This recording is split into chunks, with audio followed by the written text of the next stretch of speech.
Hello everyone, welcome back again. And today we are going to learn rectifiers. So let's start.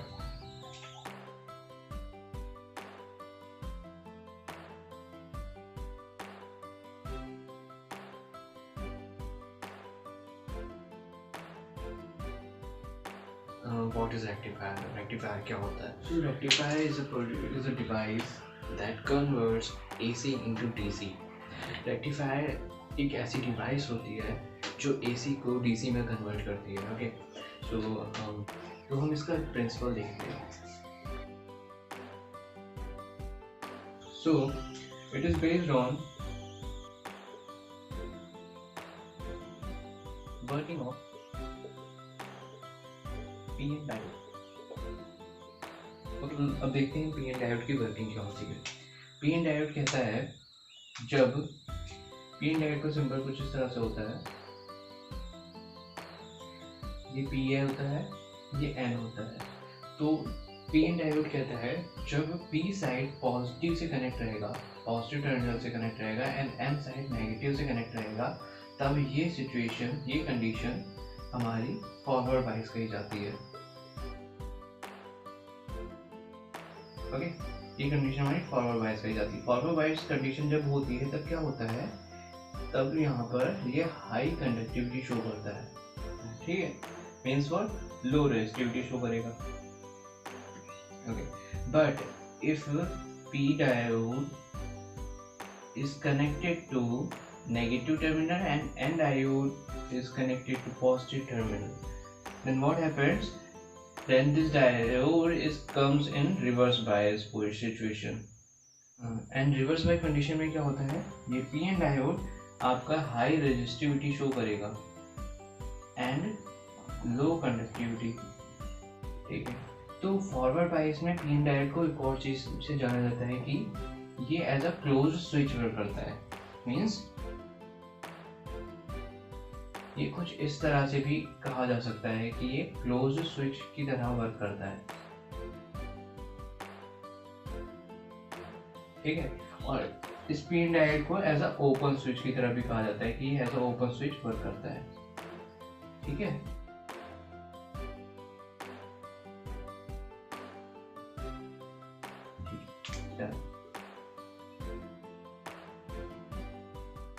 ठीक है, तो देखते हैं इसके types.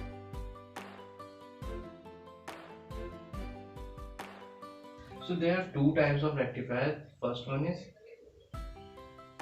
half wave and second one is full wave. Okay, तो अब देखते हैं इसका हाफ वेव पहले. ठीक है, फर्स्ट वन इज, ठीक है, सो हाफ वेव क्या होता है. हाफ वेव रेक्टिफायर वो होता है that rectifier that gives output for only the half cycle of the input. ठीक है, तो AC सप्लाई होगी, जैसे ये एक AC सिंबल है, ग्राफ वाइज कुछ इस तरह से बनेगा. इसको DC में कन्वर्ट करेगा. DC का कैसा होता है आपको सिग्नल, कुछ इस तरह का कि हाँ प्लस एंड नेगेटिव, ये DC होती है आपकी. DC का सिंबल ही होता है. इसमें क्या होता है, हमें कंफर्म है कि इस साइड से पॉजिटिव जाएगा, इस साइड से नेगेटिव जाएगा. DC का ग्राफ कैसे होता है, वो कुछ इस तरह से तुम्हें मिलेगा कि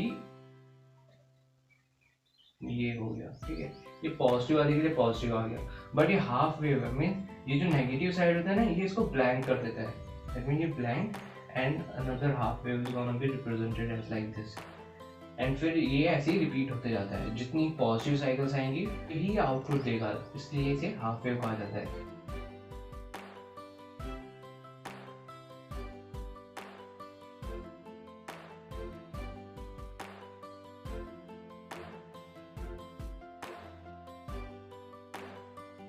तो हम हाफ वेव की डेफिनेशन को इस तरह से लिख सकते हैं कि half wave rectifier are those type of rectifier which gives output only for the half cycle of AC input source. Okay, अब कंस्ट्रक्शन देखते हैं. ठीक है, तो हम एक सर्किट बनाएंगे, उस सर्किट में कंस्ट्रक्शन में हमें क्या क्या चाहिए पहले वो देखते हैं.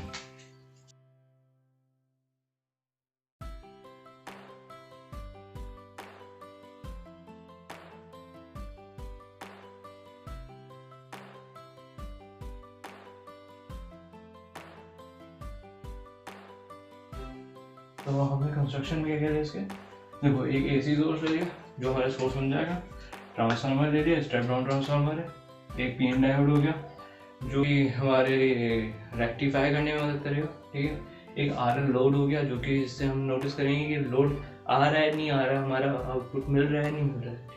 तो वोल्ट मीटर इसलिए लिया क्योंकि हमने देखना था RL पे लोड कितना हो रहा है, तो वोल्ट मीटर से चेक कर लिया। ठीक है, तो बनाते हैं इसके सर्किट।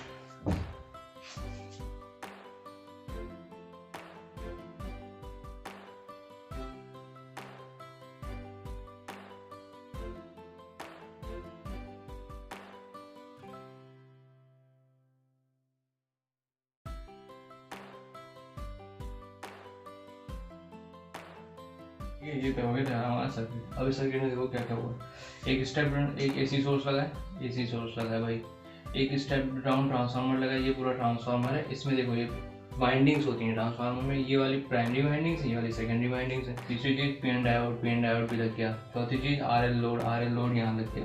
अब देखो भाई मैंने वोल्ट मीटर क्यों नहीं लगाया यहाँ पे भी हमें यहाँ से आउटपुट लेना है। लगाओ ना लगाओ, सर्किट में बनाओ ना बनाओ, कोई मर्जी नहीं है, बट लगना ही पे, ठीक है, बताने की बात है। ये प्राइमरी वाइंडिंग होती है, ये सेकेंडरी वाइंडिंग होती है। प्राइमरी वाइंडिंग में AC सोर्स से करंट आ रहा है, ठीक है, वो क्या है P1 है P2 है, ये प्राइमरी वाइंडिंग है, ये सेकेंडरी वाइंडिंग है S1 and S2। P1 and P2 में AC जाएगा एंड ये इंड्यूस करेगा यहाँ पे मैग्नेटिक फील्ड्स के through connect S1 and S2 में, ठीक है। मैग्नेटिक फील्ड के थ्रू इसमें इंड्यूस होता है, इसमें जनरेट होता है, प्रोड्यूस होता है, कुछ भी कह दो। तो अकॉर्डिंग टू लेंज लॉ क्या होता है कि ये अगर हम P1 एंड P2 में से इसको मान लेते हैं कि इंस्टेंस पे कि ये पॉजिटिव था एंड ये नेगेटिव है, ठीक है, दैट मीन्स इधर इस साइड से इस साइड को करंट फ्लो कर रहा है, ठीक है। इनटू लेंज लॉ क्या होता है कि सेकेंडरी वाइंडिंग में क्या होगा, इसमें जब करंट प्रोड्यूस होगा तो वो इस डायरेक्शन में होगा। इसका क्या मतलब हुआ, ये साइड इसकी नेगेटिव होगी एंड ये साइड इसकी पॉजिटिव होगी। जब P1 से P2 में जा रहा था तब यहाँ S2 से S1 में आ रहा था।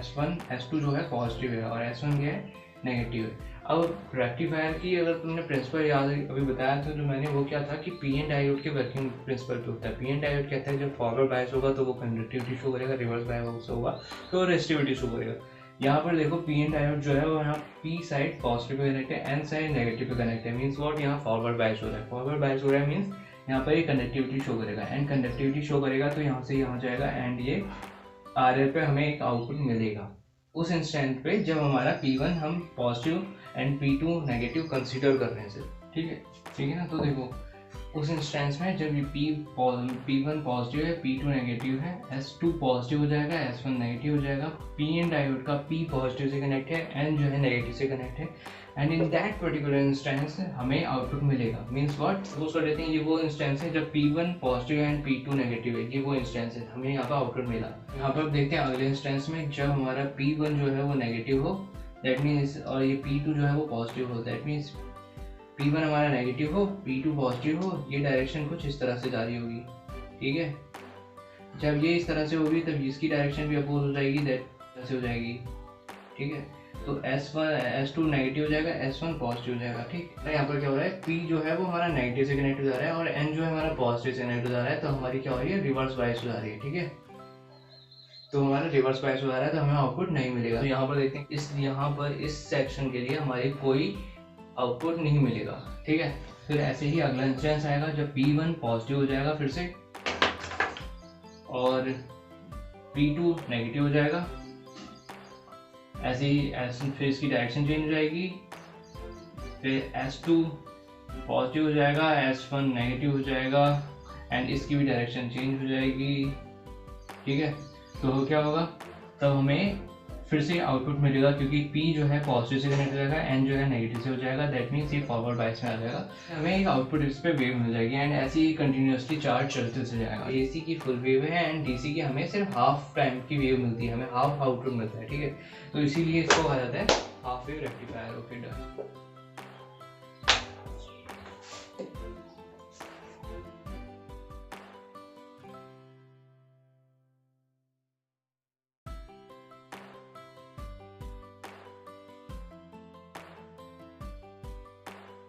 ठीक है, तो हम इसे इसकी वर्किंग ना पर्टिकुलर इंस्टेंस वाइज देखने जा रहे हैं, ठीक है। हम इसे टेबुलर फॉर्म में देखेंगे जिससे काफ़ी ताकि हमें मेमोराइज करने में काफ़ी इजीली रहेगा, और इसको डेफिनेशन वाइज लिखा के कोई फ़ायदा है नहीं, इसको तुम्हें एलोबरेट करना आना चाहिए, मीन्स तुम्हें समझ में आ जाए तुम एलोबरेट कर लो। हम यहाँ पर क्या देखेंगे कि AC पर्टिकुलर एक इंस्टेंस में P1 पे पॉजिटिव एंड P2 पे नेगेटिव है। इसी तरह से हम कुछ इंस्टेंस नोटिस करवाएंगे, ठीक है।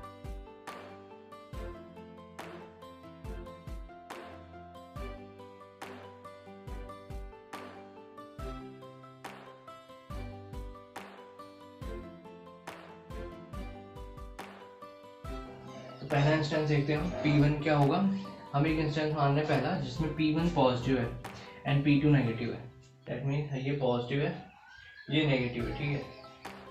इसमें जब P1 पॉजिटिव रहेगा एंड P2 नेगेटिव रहेगा तब हमारा S1 नेगेटिव हो जाएगा एंड S2 पॉजिटिव हो जाएगा अकॉर्डिंग टू लेंस लॉ। इतना समझ में आ गया होगा कि हमकी करंट जो होती है अपोजिट डायरेक्शन में रन करती है।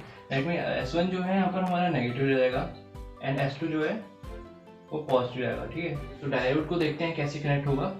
P पे जो हमारा है पॉजिटिव सप्लाई आ रही है एंड N पे हमारी नेगेटिव आ रही है, ठीक है। तो ये पॉजिटिव रहेगा एंड ये नेगेटिव रहेगा। अब फॉरवर्ड बायस कब होता है बच्चों?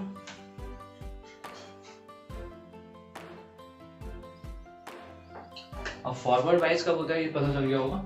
तो जब ये P पॉजिटिव है एंड नेगेटिव है तब हमारा ये क्या है, फर्स्ट इंस्टेंस फॉरवर्ड बायस हो जाएगा। तब क्या होगा, हमारा फर्स्ट इंस्टेंस फॉरवर्ड बायस हो जाएगा। फॉरवर्ड बायस हो जाएगा मतलब हमारी यहाँ से करंट पास हो जाएगी एंड हमें आउटपुट मिलेगा, ओके। हम सेकंड इंस्टेंस देखते हैं, वो क्या है, जब हमारा P1 नेगेटिव होगा, जब हमारा P1 नेगेटिव होगा, ठीक है, तब हमारा P2 जो है वो पॉजिटिव जाएगा। हमारी ये जो डायरेक्शन है ये इस डायरेक्शन में करंट जो है इस डायरेक्शन में रहेगी, पॉजिटिव टू नेगेटिव। तब हमारा S1 जो है वो पॉजिटिव हो जाएगा। जब हमारी करंट इसमें इस डायरेक्शन में जाएगी तो इसमें अपोजिट डायरेक्शन में जाएगी, मीन्स इस डायरेक्शन में जाएगी। दैट मीन्स S1 जो है हमारा पॉजिटिव होगा और S2 जो है हमारा वो नेगेटिव होगा, ठीक। तो इसको वहाँ लिखते हैं, देखते हैं क्या होता है। पॉजिटिव है, ये वाला पॉजिटिव हो गया, ये वाला पॉजिटिव हो गया एंड ये वाला नेगेटिव हो गया। एंड P जो है यहाँ पर P एंड डायोड का P जो है वो हमारा नेगेटिव से कनेक्ट होगा एंड N जो है वो पॉजिटिव से कनेक्ट होगा। P जो हमारा नेगेटिव से कनेक्ट है एंड N जो है हमारा पॉजिटिव से कनेक्ट है, ठीक है। तो क्या होगा, ये रिवर्स बायस में चले जाएगा। ये क्या हो गया, रिवर्स बायस में हो गया, ठीक है। तो इसमें हमें कोई वेव नहीं मिलने वाली, आउटपुट हमारे इसमें नहीं आने वाला। ऐसे ही तीसरा इंस्टेंस अगर देखें हम तो उसमें क्या होगा, यही इंस्टेंस रिपीट होगा, फर्स्ट वाला इंस्टेंस से भी ये पॉजिटिव जाएगा एंड ये नेगेटिव जाएगा। सो S1 जो होगा वो भी नेगेटिव जाएगा और S2 पॉजिटिव जाएगा। P जो होगा हमारा, ओके, ये पॉजिटिव जाएगा। P जो होगा हमारा वो पॉजिटिव में कनेक्ट होगा एंड N जो है वो नेगेटिव से कनेक्ट होगा। तो हमारे ये फिर से फॉरवर्ड बायस हो जाएगा, दैट मीन्स हमें आउटपुट मिल जाएगा।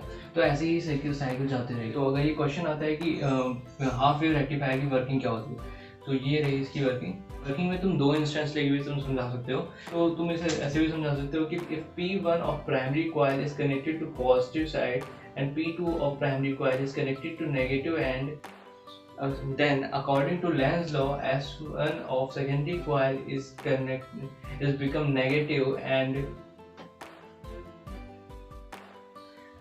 S2 of secondary coil is become positive, then P side of diode comes in contact with positive side and N side of diode comes in contact with negative side. So then P and diode allowed to pass the supply for this particular instance, okay. So similarly for another instance we can consider that P1 is on negative side and P2 is on positive side. So according to Lenz's law S1 comes in positive side and S2 comes in negative side. That's why P side of diode comes in contact with negative and N side of diode comes in contact with positive, which means the P diode gives a reverse bias and does not allow to pass the supply through this particular instance, okay. So this is the working of this whole half wave rectifier. So learners, if you find this video helpful, please consider to like this video and subscribe to our channel. So in next video we are going to see full wave rectifier. Thank you.